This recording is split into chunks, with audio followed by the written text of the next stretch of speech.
مفتی صاحب یہ حرام مغز کا کھانا کیسا ہے؟ تو اس کو حرام مغز کیوں کہا جاتا ہے؟ اچھا سوال آپ کا ہے۔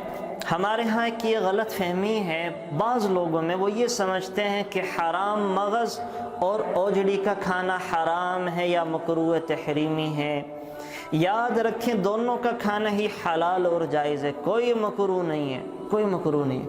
حرام مغز تو اردو میں نام رکھ دیا، کیوں رکھا یہ تو میرے علم میں نہیں ہے، لیکن عربی میں سے نخاع الصلب کہا جاتا ہے۔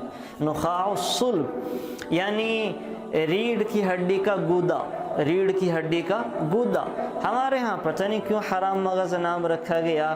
تو ریڑھ کی ہڈی میں وہ جو سفید سے رنگ کی نلی سی ہوتی ہے، جسے عام طور پہ کسائی کھینچ کے نکال دیتے ہیں، تو اسے حرام مغز نام پڑ گیا۔ نام پڑنے سے یہ حرام نہیں ہوا، تو اگر کوئی کھانا چاہیے کھا سکتا ہے۔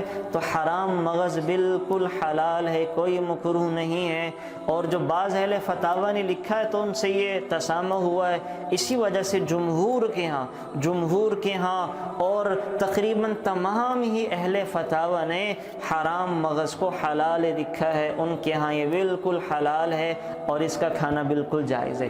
اسی طرح سے اوجڑی، تو اوجڑی کو تو اس بات پر قیاس کرتے ہوئے بعض لوگوں نے مکروہ تحریمی کہہ دیا کہ اس کے اندر غلاظت بھری ہوتی ہے۔ تو بھئی آپ جا کے مرغی کے پوٹے بھی تو کھاتے ہیں، مرغی کے پوٹے کو کبھی کسی نے کہا ہے کہ یہ حرام ہے؟ تو مرغی کا جو پوٹا ہوتا ہے اس میں بھی تو غلاظت ہوتی ہے، تو جیسے وہ دھو کے کھا لیا جاتا ہے، تو بالکل اسی طرح سے جو اوجڑی ہوتی ہے یہ حلال ہے، پاکیزہ ہے، اللہ تعالیٰ نے اسے حلال قرار دیا ہے۔ اچھے سے اس کی صفائی کر کے کھا لیا جائے تو کوئی حرج اور مذائقے کی بات نہیں ہے۔ تو یاد رکھیں جو غلط فہمی ہمارے معاشرے میں چل رہی ہے کہ حرام مغز کو، اوجڑی کو حرام کہہ دیتے ہیں، تو یہ دونوں چیزیں کھانا بالکل حلال اور جائز ہے، ان کا استعمال کیا جا سکتا ہے۔